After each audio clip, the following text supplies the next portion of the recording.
오늘 말씀은 성과 악의 구별을 잃고 방황하는 영혼에게라는 제목으로 오늘 하나님 말씀을 증거하도록 하겠습니다.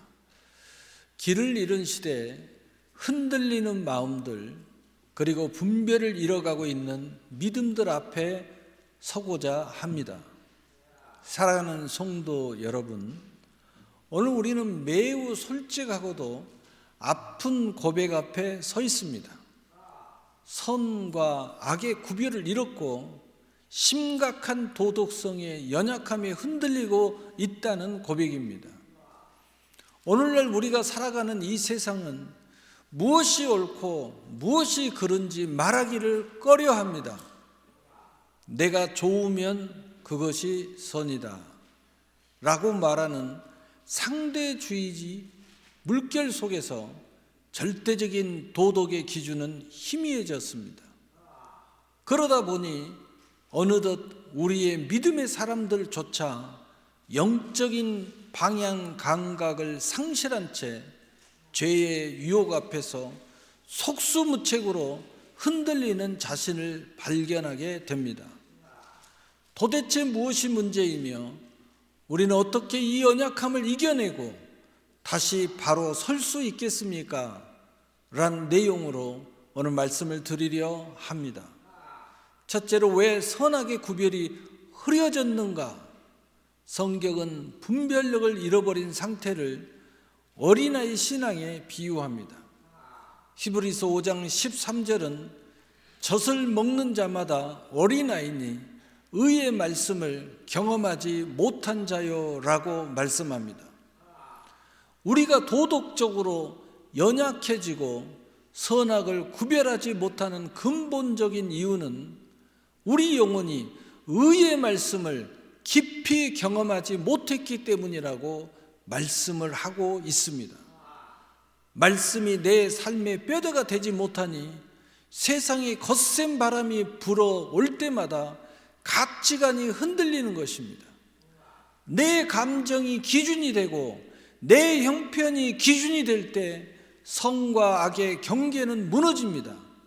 남들도 다 그러는데 이번 한 번쯤이라는 타협이 우리의 영혼의 눈을 가리고 있습니다.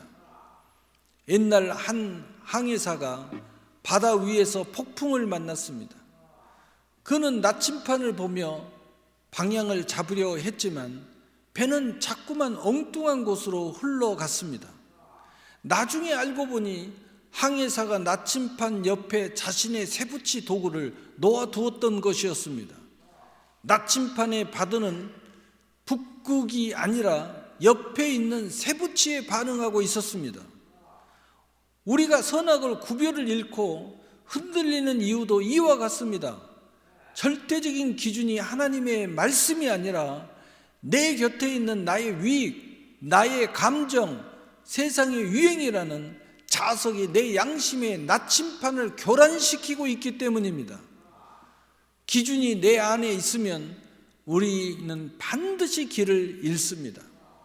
그러기에 우리는 하나님의 의의 말씀을 경험하셔서 언제나 의의 말씀을 붙잡고 인생의 향해를 소망의 항구를 향하여 나아가시기를 축복합니다. 아멘. 두 번째로 지각을 사용함으로 연단을 받으라입니다. 그렇다면 우리는 어떻게 이 심각한 연약함에서 벗어날 수 있습니까? 오늘 본문은 그 해답을 제시합니다. 그들은 지각을 사용함으로 연단을 받아 선악을 분별하는 자들이니라. 아멘. 분별력은 저절로 생기는 것이 아닙니다. 지각을 사용하는 연단이 필요합니다. 여기서 연단이란 운동선수가 몸을 만들기 위해 혹독하게 훈련하는 과정을 의미합니다. 도덕적 힘은 생각의 근육에서 나옵니다. 유혹이 올 때 무비판적으로 수용하는 것이 아니라 하나님의 말씀을 떠올리며 이것이 주님 보시기에 기뻐하시는 일인가를 치열하게 고민하고 거절하는 연습을 해야 합니다. 처음에는 힘들고 계속 넘어질지 모릅니다.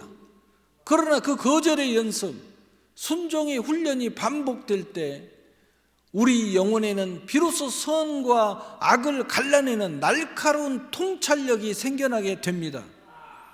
세계적인 피아니스트 파델 레프스키는 이런 말을 했습니다. 내가 하루를 연습하지 않으면 내가 알고, 이틀 연습하지 않으면 비평가가 알고, 사흘을 연습하지 않으면 관객이 안다. 근육이나 기술은 가만히 둔다고 유지되지 않습니다. 중력을 거스리는 저항과 반복적인 훈련이 있어야만 비로소 내 것이 됩니다. 도덕적 분별력도 영적인 근육과 같습니다.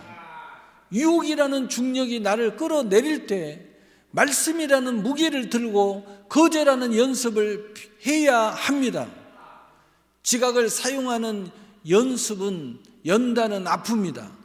그러나 그 연습이 반복될 때 비로소 유혹 앞에서 흔들리지 않는 장성한 자의 영적 근력이 형성되는 것입니다.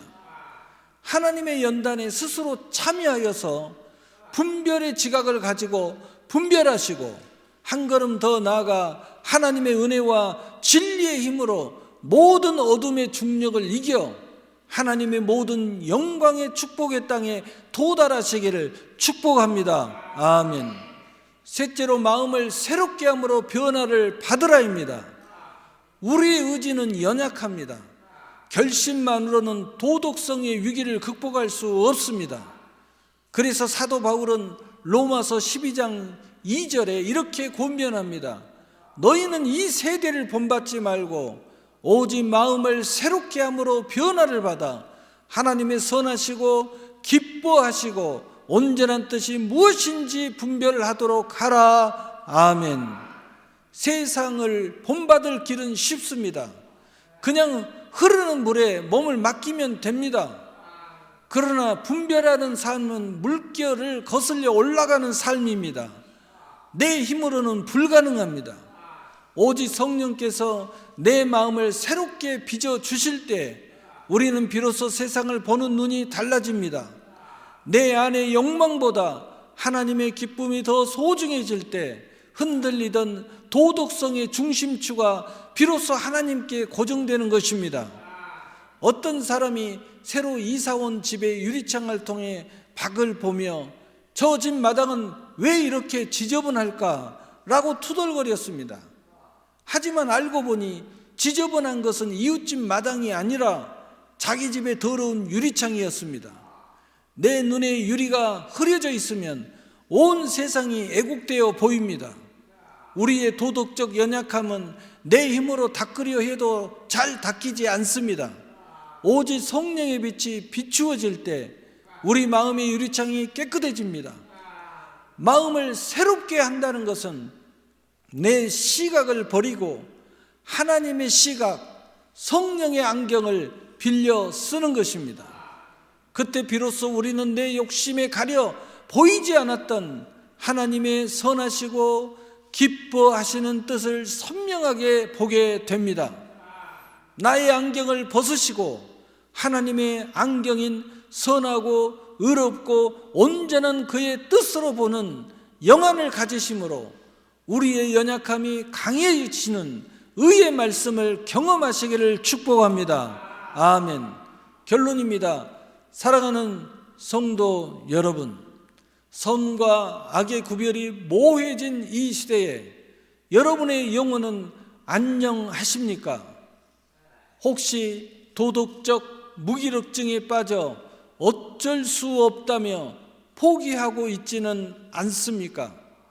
이제는 젖을 먹는 어린아이의 신앙에서 벗어나야 합니다. 단단한 음식, 즉 때로는 나를 찌르고 나를 아프게 하는 하나님의 말씀이라 할지라도 그 말씀을 가슴에 새기고 삶으로 살아내야 합니다. 비록 지금은 흔들리고 있을지라도 실망하지 마십시오.